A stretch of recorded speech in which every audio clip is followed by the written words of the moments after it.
have been talking about solid liquid separation, and we will continue with the same topic today as well. The most important equation is the Darcy's law, and the Darcy's law relates the throughput that needs to be filtered or the velocity of the liquid flow as a function of the pressure drop, the surface area for the filtration as well as the bed thickness. So the viscosity of the fluid and the bed thickness are contributing in an inverse fashion towards the rate of filtration, whereas the pressure drop and area of the filtrate contributes in a direct manner towards the rate of filtration. So in the last class we saw that the Darcy's law appears like this: velocity is equal to K, that is a constant, delta P, that is the pressure drop, mu is your viscosity of the medium, and B is your bed thickness. So it is a very simple equation and it assumes certain conditions, especially relating to the Reynolds number. So the Reynolds number has to be within certain region, then only this law is applicable, otherwise you have a very concentrated slurry and it might not be applicable at all. So the Reynolds number has to be less than 5, and the Reynolds number, as you know, is defined in this particular fashion. That is the diameter of the particle d, the velocity of the fluid flowing, rho is the density of the fluid, mu is the viscosity of the fluid, and in addition we also have a term called 1 minus epsilon. Epsilon is the porosity of the bed. So this is how the Reynolds number is calculated, and the Reynolds number should be less than 5 for Darcy's law to be valid. But then although the Reynolds number needs to be less than 5, we still use this equation as a first approximation to calculate the throughput of the filtration process. So we can use this model for doing a lot of calculations. We can use it to calculate what should be the time to filter a slurry of certain volume, or conversely if we decide on the time we can calculate the area required for performing this particular filtration process, and that is what we will try to derive. That is the equation which we will try to derive actually. So if you are looking at velocity of flow through a bed and the volume of the liquid that need to be filtered, then the velocity and the volume will definitely be related to this, that is velocity is equal to dV by dt, where V is the volume and T is your time. So dV by dt is the average rate of filtration, and the whole thing is divided by area. A is the filtration area. So if the filtration area is very large, then the velocity will be very less. Okay. So we can use this equation to do lot of things. So we can introduce this equation into Darcy's law, and then we will end up with the differential equation for average volume of filtration for a given time as a function of the delta P, that is the pressure drop, A is your area, and B is your bed thickness, and mu is your viscosity of the medium. Okay. Now there are several assumptions which we need to make before we actually solve this particular equation to arrive at something meaningful. The first assumption is we will assume that the filter cloth or the filter medium does not offer any resistance. So if you assume that, then it is very simple for us to integrate this equation and arrive at a relationship for time as a function of all these parameters. So we will assume that the filter cloth does not offer any resistance, number 1. Number 2, sometimes the bed itself can offer resistance if increase the pressure of filtration process. So if the bed pressure increases as we keep on applying an external pressure, then it is called a compressible solid. That means as we keep increasing the pressure, the bed gets more compacted, so that is called a compressible solid. Especially solids like clay, chalk, they get compressed when you apply a lot of pressure. So they are not very good if you want to apply a lot of very high pressures, whereas on the contrary if you take sand, even if you apply very high pressure, sand will not get compressed because they are very porous. So in such situations, by increasing the pressure we will be able to increase the rate of filtration. So for uncompressible solids the rate of filtration can be increased by increasing pressure, whereas if it is a compressible solids like clay or chalk, by increasing the pressure you are in trouble, you will be reducing the flow because the material gets compacted. So when we assume the solids are incompressible, that means there is no change in the porosity if I keep increasing the pressure across the bed, okay. Then we can say the BD, the bed thickness, as a function is equal to rho naught. Rho naught is a term which is defined as mass of cake of solids per volume of filtrate multiplied by V is the total volume divided by the area. And if you assume the specific cake resistance as the capital which is equal to the capital sigma C is equal to 1 by K, K is your constant which I defined in the Darcy's law, then we will end up in integrating this Darcy's law by assuming at t equal to 0 the volume that is filtered is 0. By doing that we can get a relationship for the time required to filter a volume of liquid V in a batch unit. So this time is a function of many parameters, the volume that needs to be, volume of slurry that needs to be filtered, mu is the viscosity of the medium, rho naught is the mass of cake of solids per volume of filtrate, A is the area of the filtration unit, delta P is the pressure we apply. So you see this equation is obtained by assuming many situations. One is we assume that the filter cloth or the filter medium does not offer any resistance, number 1. Number 2, we assume that the solids are incompressible, okay.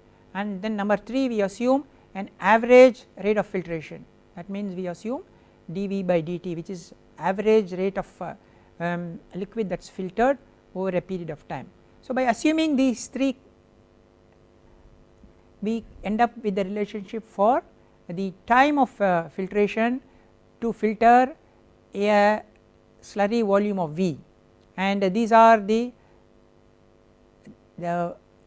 physical properties of the slurry as well as the liquid, that is mu is the viscosity of the liquid, rho naught is the mass of cake solids per volume of filtrate, as you keep filtering, A is the cross sectional area and delta P is the pressure. So with this equation we can do many things. So if I know how much liquid or slurry that needs to be filtered, and if I know the area of the filter unit, I can calculate how long it will take to filter. Or conversely, if I want to filter a slurry of volume V in certain given time t, what should be my area of the filter unit, I can calculate from this equation. So I can do both, I can use it as a design equation or I can use it as a simulation equation, and this is a very interesting equation because by assuming several conditions we got a very simple equation, and it is very useful to make use of this equation for calculating the time of filtration or area required for the entire filtration process. Okay, now if the cake is compressible, previously we assumed that the cake is incompressible, but if you assume that the cake is compressible, then as we increase the pressure the resistance also increases because the material gets compacted. So we write an equation for the constant like this, where S is a exponent which may vary, and generally it is about 0 to 0.8. If it is highly compressible we will take S as almost equal to 1, if it is not at all compressible, that is if it is incompressible, S will be 0. Okay.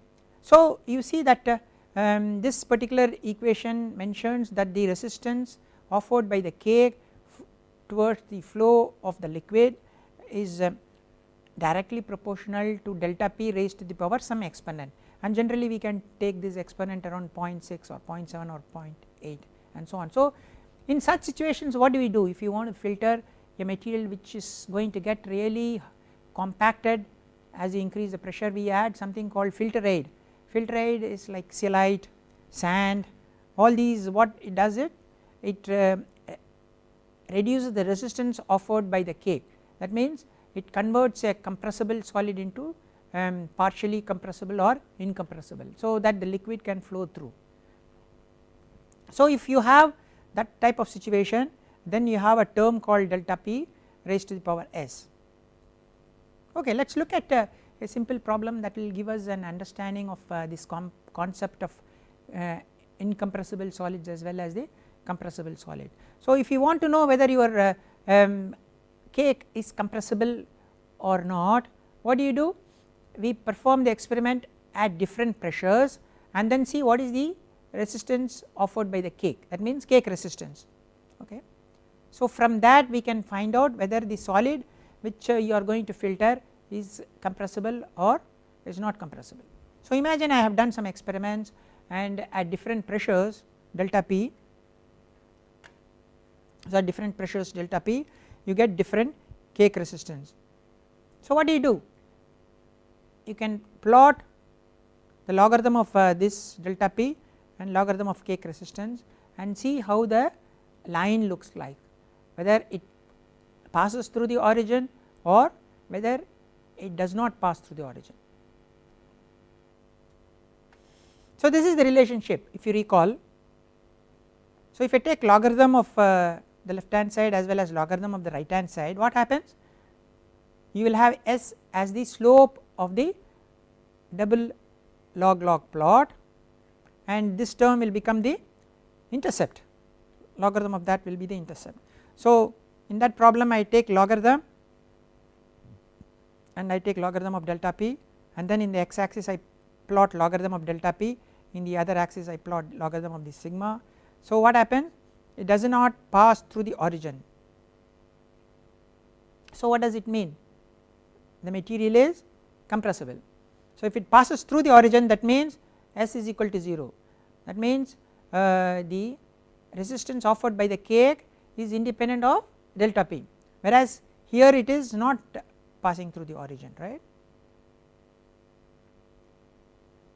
So the plot of logarithm of this term versus plot of logarithm of delta P gives a straight line with slope S, okay, and intercept is equal to this particular term actually. So the compressibility is, from this we can calculate compressibility is 0.377. So if you are doing a filtration experiment and you want to know whether the material is compressible or not, what all you have to do is perform the experiments at different pressures and then calculate the resistance or resistivity and then plot a graph between the logarithm of delta P versus logarithm of this particular term, and then see whether the line which you get passes through the origin or not, okay. And then the slope of that line will give you this term which is called the relationship between effect of delta P on the resistance offered by the cake, okay. So if this slope is equal to 0, that means or it can be equal to 1, it can be either 0 or it can be 1. So it can take up both these values, and most of the material will always lie between 0 to 1 actually. So if it is 0, that means it is independent of delta P, that means there is no effect of pressure on the resistance offered by the cake, whereas if it is 1, that means there is maximum effect of pressure on the resistance offered by the cake. Okay. So far we talked about the filter cloth or the filter medium not offering any resistance to the flow, but there could be some situation where the filter medium itself can be offering some resistance to the flow of the liquid. Generally if you design a filtration unit, you like to keep the resistance offered by the filter medium minimum, but there are situations where the filter medium itself can offer some resistance. So in such a situation what you have, the Darcy's law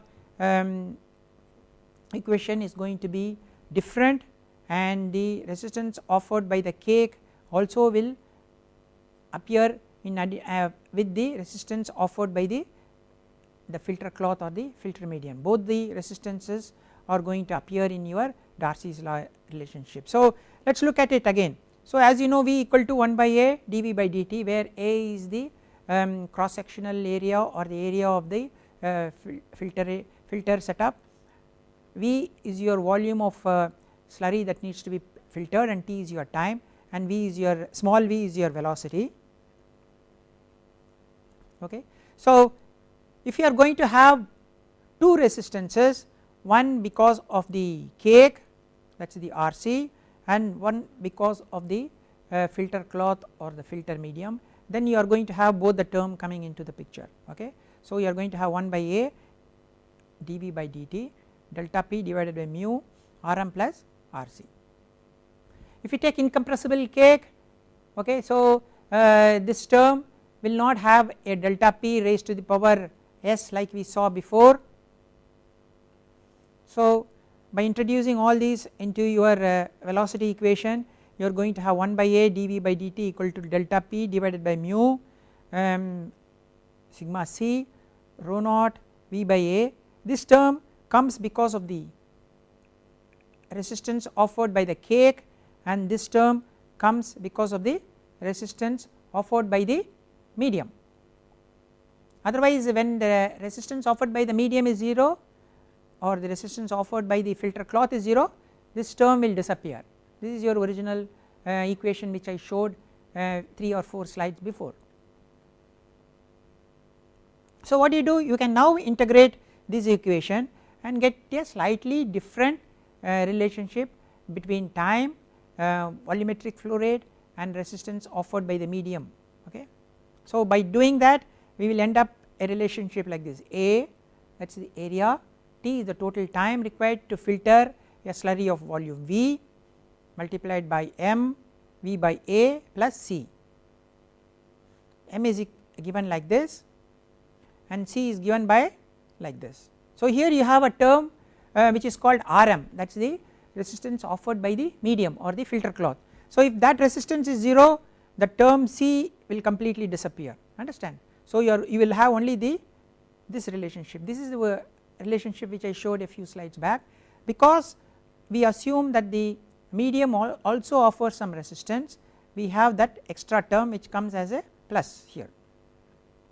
So interesting, if you look at this relationship, if I plot AT by V as against V by A, we will get a linear relationship. Okay. And then from the intercept of that linear relationship we can calculate the Rm term, because this is like your original equation for a straight line y equal to mx plus c. Okay. C is your intercept, m is your slope. So from the intercept we can calculate the Rm term here. So if the intercept is 0, that means this term is totally gone, that means your Rm, that means the resistance offered by the medium or the cloth is 0. But if you have an intercept, that means the resistance offered by the cloth is not equal to 0. So I just plot AT by V as a function of V by A in a graph sheet. So if the material or the cloth offers some resistance, I will get some intercept. If the material does not offer any resistance, I will not get any intercept. So I will immediately know whether the filter cloth I use is offering considerable resistance or not. So here V is the amount of liquid that needs to be filtered, T is the total time that it takes to filter that, and A is the cross sectional area of the filtration setup. Okay. So it is simple. So I take different amounts of slurry, I filter them at a constant delta P, calculate how long it takes to filter the different amounts of slurry, and then all I do is I plot a graph between AT by V versus V by A, and then I see what type of straight line I get, whether it passes through the origin or whether it does not pass through the origin. If it passes through the origin, I will say the filter cloth does not offer any resistance, whereas if it does not pass through the origin, I will know the filter cloth offers some resistance. So you can find out whether it is a considerable value or it is very insignificant. If it is a considerable value, as a design engineer you may have to select some other filter cloth or filter medium whose resistance is very small. So please keep that in mind. So if this intercept is large, then you know the filter cloth or the filter medium you use does offer some resistance. So ideally it should be as close to the origin as possible. So we saw different situations. We took the Darcy's law, and then we said velocity of flow is equal to 1 by A dV d capital V by dt. Capital V is nothing but the volume of liquid that needs to be filtered. So d capital V by dt is average rate of filtration. On the left hand side you had the velocity, and then we had the Darcy's law incorporated into that. Then we looked at different situations. Situation number 1 is whether the bed is compressible or incompressible. So if the bed is compressible, then the resistance offered by the cake will be directly proportional to delta P raised to the power some exponent term. That means as the pressure increases, the resistance offered by the cake also increases, and if that exponent is 0, that means it is incompressible solids like sand, whereas if delta P equal to 1, it is highly compressible and it offers some resistance like clay and so on. So as the resistance is directly proportional to delta P, as I keep increasing delta P, the resistance also goes up. So initially we looked at a incompressible cake model, and we derived a relationship for filtration time as a function of many parameters: volume that needs to be filtered, the cross sectional area of the filter setup, the viscosity of the medium, and the resistivity factor. Okay. Then we went to compressible situation, so that the resistant term gets changed, altered slightly different, and you will have an extra term of delta P raised to the power S. Then we looked at the resistance offered by the filter medium, that means resistance offered by the filter cloth or the filter plate or the filter candle. So once you assume that, your Darcy's law gets slightly modified and you get an extra term, you get almost like a y equal to mx plus c, that means a linear relationship. C is the intercept which arises because of the resistance offered by your filter medium or filter cloth, and when you plot AT by V as a function of V by A, if the resistance offered by the filter cloth is appreciable, you will get an intercept, and if the resistance offered by the filter cloth is practically 0, then the line will pass through the origin. And I also mentioned that if the intercept is appreciable, then you know that the filter cloth offers quite large resistance, So you need to modify the filter cloth so that the resistance is coming down to practically 0. If the cloth is going to offer some resistance, you need to apply more pressure during the filtration process. More pressure means a larger pump means you are going to spend more money, especially in the capital cost as well as in the operating cost.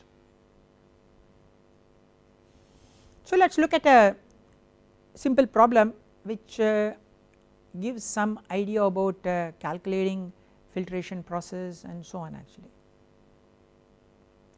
Now it takes 90 minutes to filter a slurry of 1000 liters using a filter setup of 2 meter square area. That means area of the filtration setup is 2 meter square and the amount of slurry I need to filter is 1000 liters and it takes 90 minutes. Now I want to filter 100 meter cube of the slurry using a filter setup which has 25 meter square cross sectional area. So we can assume incompressible cake, we can assume resistance offered by the cloth is 0, assume same driving force, that means I am applying same delta P. So you know this equation which we got, this is the simplest of the equation where we assume the solids are incompressible, the filter medium does not offer any resistance. So this is the equation. So you can bring the A here, so you have T A square by V square is a constant, correct. That means you are bringing A to the left hand side, so it comes to the numerator, you are bringing the V to the left hand side, so it comes to the denominator. So T A square by V square is a constant. So initially it is given as 90 minutes to filter 1000 liters, that comes in the denominator using a 2 meter square area filter setup. So 90 into 2 square divided by 1000 square. Now this is equal to T is what we have to calculate, that is the time for filtering 100 meter cube. So 100 meter cube is as you know 1 meter cube is 1000 liters, so we have 100,000 in the denominator which is raised to the power 2, the surface area for a filtration process is 25, so you have 25 square, so you have to calculate T. So you can take these two terms to the other side, you get 5760 minutes. It is a very simple problem, but it has got implication especially during scale up. When I am scaling up from lab scale going to a pilot plant and going to a full scale commercial, the amount that needs to be filtered also keeps increasing. I might not be able to increase my filter area too much. So what is the next alternate? I need to take much longer time to filter the liquid or the slurry. So that is what is happening here.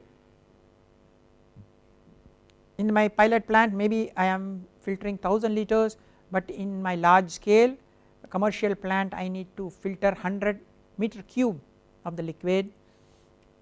Although I am scaling up my surface area of the filter setup from 2 meter square to 25 meter square, this is not enough because they are all related as a square.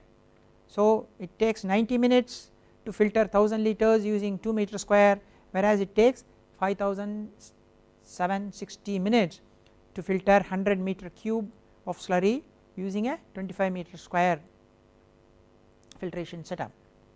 So which means I will take several hours to filter 100 meter cube of liquid using 25 meter square filter setup.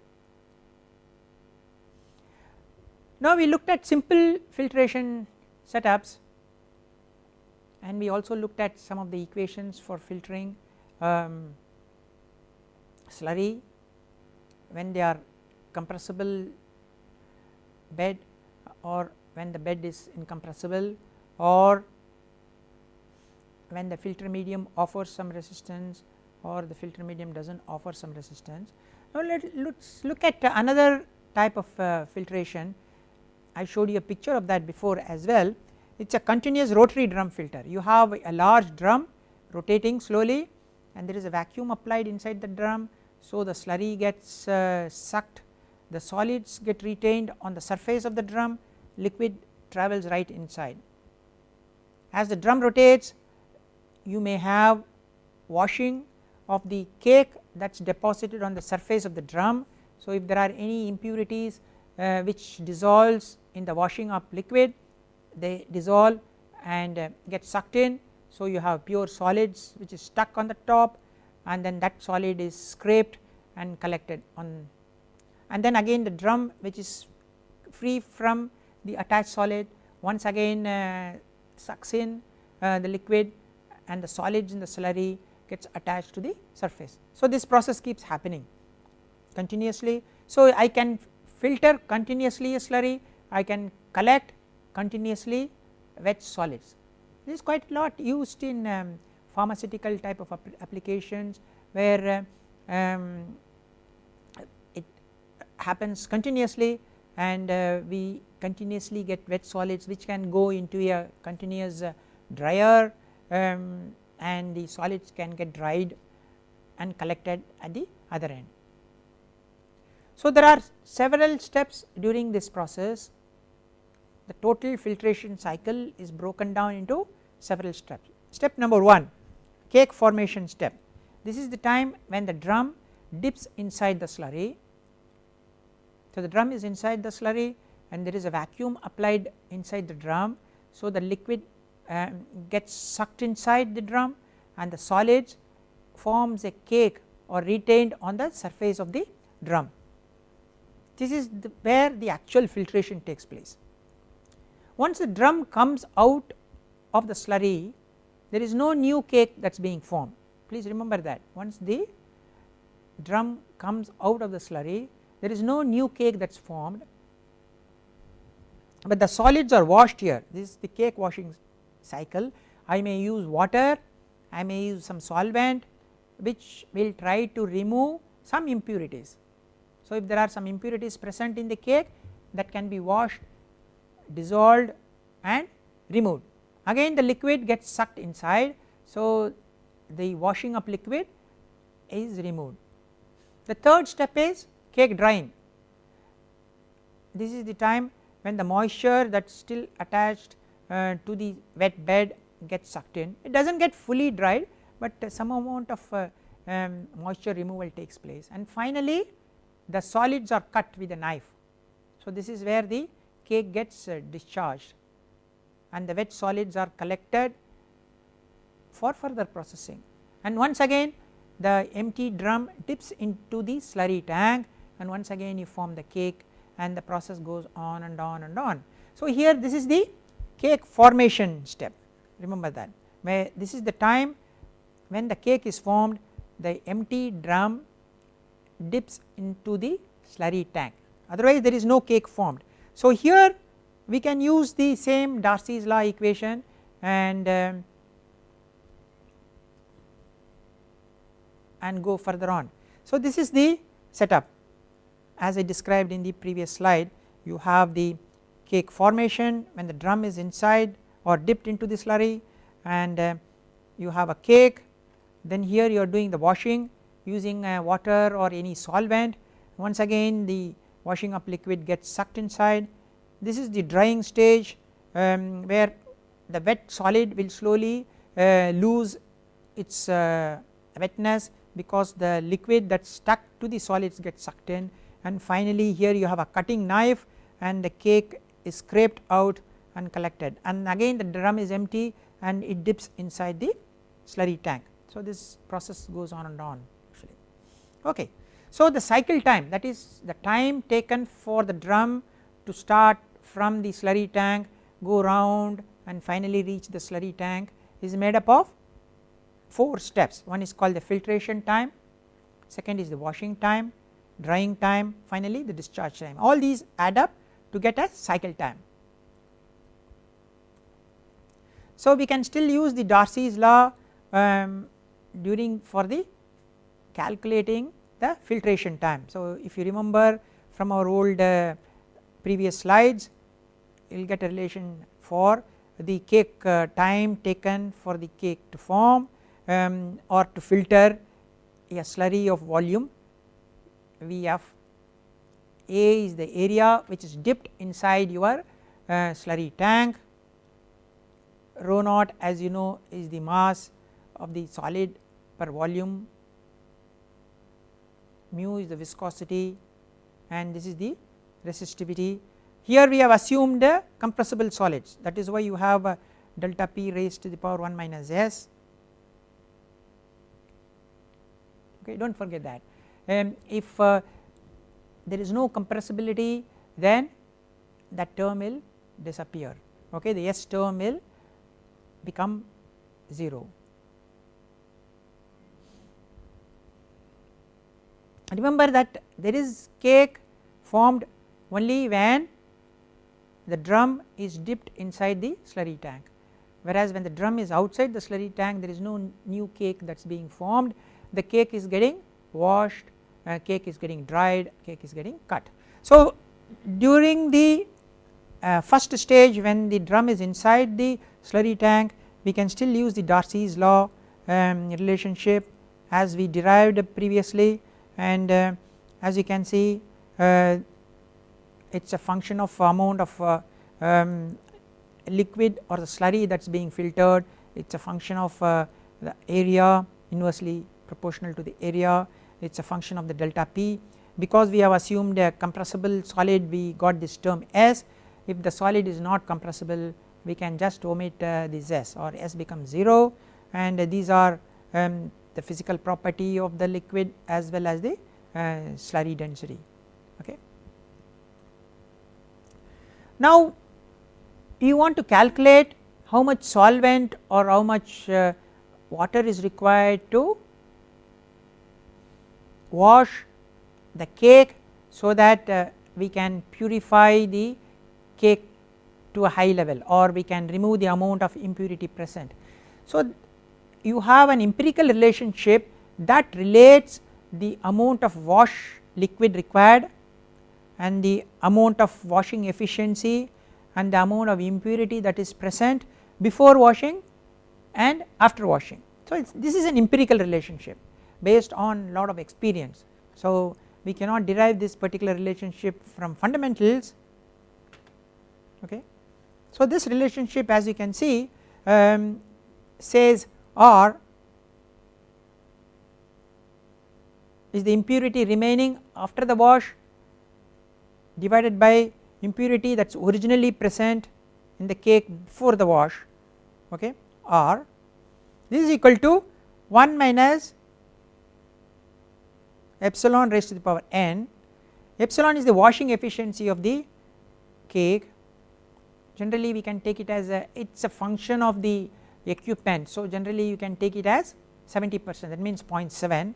Now this is raised to the power of n.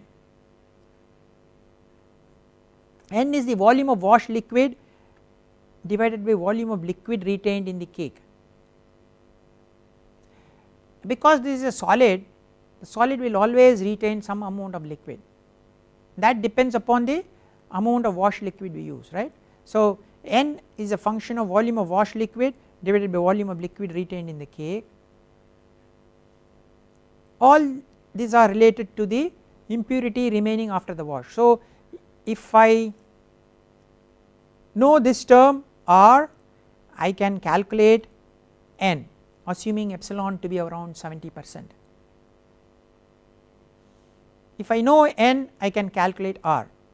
So this is an empirical relationship, so that it is not calculated based on certain fundamental principles, but this is based more on experience. So if I know N, that means volume of wash liquid I am adding to the volume of liquid retained in the cake. Now volume of liquid retained in the cake is a function of the physico-chemical properties of the liquid and the solid cake.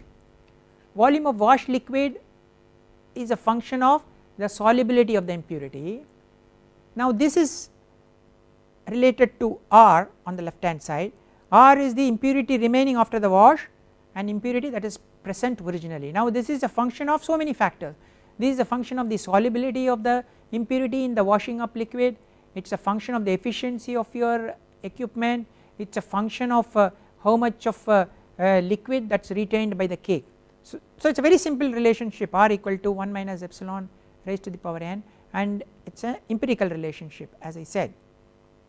So using this relationship we can calculate either knowing the right hand side we can calculate the left hand side, or knowing the left hand side we can calculate the right hand side. Now there is another relationship, this is again an empirical relationship, this TW divided by TF. TW is the time required for the washing, TF is the time for filtration, that is the time when the drum is inside the slurry tank, TW is the time for washing. So TW by TF is equal to 2NF. As you know, N is related, is given here, N is the volume of washed liquid divided by the volume of liquid retained by the cake, F is the volume of washed liquid divided by volume of filtrate. Again this is an empirical relationship. So if I know the right hand side I can calculate the left hand side TW, or if I know TW, if I know N I can calculate the F.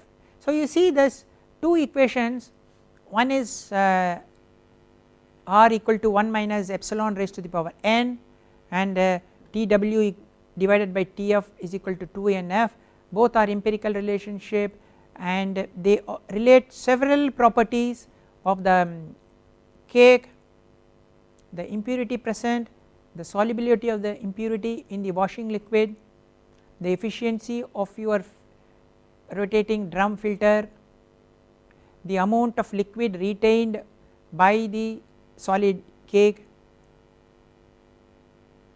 and so on. So these are all related to the physico chemical properties of the impurity, the physical properties of your cake as against the physical properties of the washing up liquid you are using it.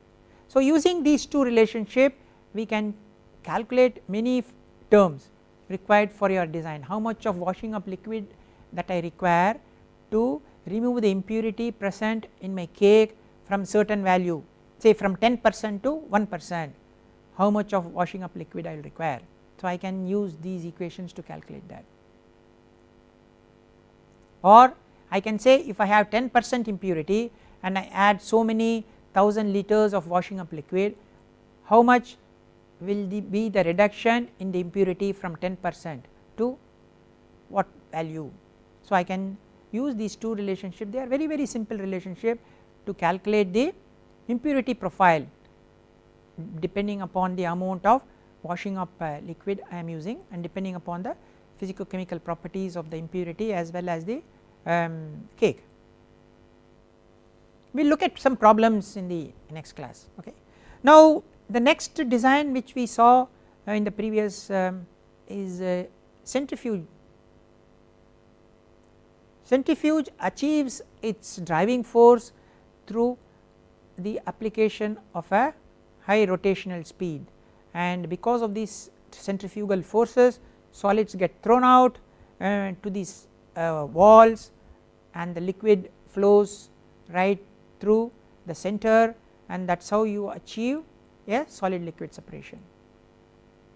So if you look at a tubular bowel centrifuge, they generally they operate at batch conditions, the foaming could be a big problem in this. So if you take a solid which is entering the centrifuge, two things are happening to the solid. One is because of the movement of the liquid the solids travel along the axis of the centrifuge, number 1. Number 2, because of the centrifugal forces they are thrown at the wall of the centrifuge, and this is a function of the radius, that is location, radial location of this solid. Okay. So two things are happening, one is the solids encounter a force along the axis because of the bulk flow, and the solids encounter a force which is the centrifugal force because of the rotation of the centrifuge, which is a function of the radial location of the particle. So if you consider these, the movement of the in the z direction, that is along the axis, and the movement in the r direction, that is a function of the radial position, we have two equations dz by dt and we have another relationship dr by dt. So we can combine all these relationships to arrive at a final equation q, that is the throughput through the centrifuge, a tubular bowel centrifuge, as a function of r naught, which is the bowel radius, r1 this is the liquid surface radius, L is the length of the tube, omega is the angular velocity, okay, and V is the terminal settling velocity.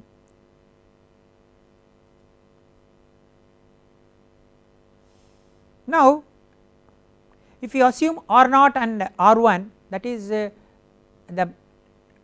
radius of the bowel and the radius of the liquid are almost equal and they are equal to r, then the equation gets very simplified to this form: q equal to Vg, that is the terminal settling velocity of the solid, L is the length of the centrifuge, r is the radius of the centrifuge, we can take it as omega is the angular velocity divided by g. So what does this mean? Throughput is a function of the settling velocity and these are related to the hardware of the centrifuge as well as the operating angular velocity. Now as you know that settling velocity is a function of the physical properties of the solid and the liquid, like the diameter of the solid, the density of the solid, the density of the liquid, viscosity of the liquid. Because I talked about it about couple of classes back, terminal settling velocity is based on the Stokes law, okay. So the throughput through this particular centrifuge is a function of the particle settling velocity, which is a function of physical properties of the solid and liquid and the hardware and the operating conditions of the centrifuge. Very simple, we can say. Now let us look at the disc stack centrifuge. Again I talked about it in the previous class. This contains several discs at a certain angle. So the liquid that enters from the bottom, because of this disc, get focused towards the outer periphery of the centrifuge.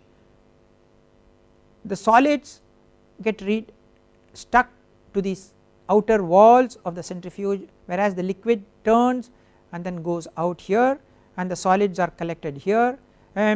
So the angle of the discs and the number of discs decides the efficiency of the centrifugal operation, and so let us not go into the derivation of this particular equation, but ultimately you end up with an equation of this form. Again you see q, the throughput through the centrifuge, is a function of Vg, Vg is the terminal settling velocity, and these are parameters which describe the hardware of the disc centrifuge, and omega is your rotational velocity.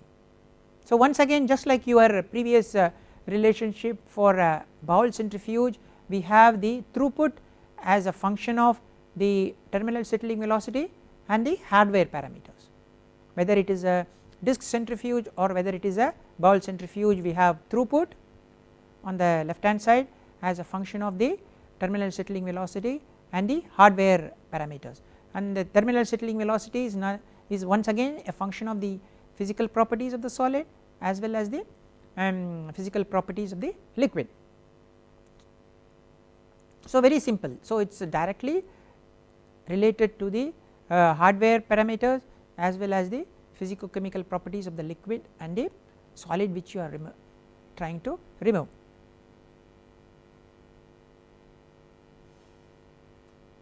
Okay, let us look at a simple problem which tries to give you some idea about the throughput through a centrifuge. Imagine I am using a bowel centrifuge to harvest cells, okay, then what do I do is I take the cells, break the cells, so the diameter of the cells become half, okay. The viscosity also doubles, as I talked about it long time back. The release of intracellular materials, DNA, RNA generally raises the viscosity. So the viscosity is doubling and the particles have become half, and now I use the same centrifuge to once again separate the solid and the liquid. So what will be the throughput? So initially I have the centrifuge where the particles are of certain diameter d and viscosity is of certain viscosity mu. Now the diameter has become d by 2, viscosity has become 2 mu. So what will be the throughput? Now you have to recall your Stokes law if you want to calculate what will be the throughput. Okay. Now nothing is happening to the hardware, I am maintaining the same RPM of the, and I am using the same centrifuge, so nothing is happening to the hardware, only the terminal settling velocity term changes. So my throughput will be depending upon the parameters inside my terminal settling velocity. So if you recall your equation, throughput is a function of particle settling velocity and hardware, and I am not doing anything to the hardware, I am just changing the settling velocity because the particle size has become half and the viscosity has doubled. Okay. So if you recall your Stokes law, you have the viscosity term here and the diameter is square term. So viscosity has become 2 mu and the diameter has become d by 2 square.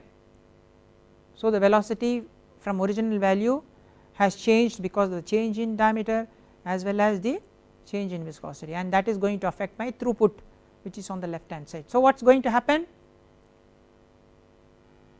Because the particles have gone down in size, so the viscosity or the velocity will change in a squared fashion, viscosity has doubled, so again the velocity is going to change in that fashion.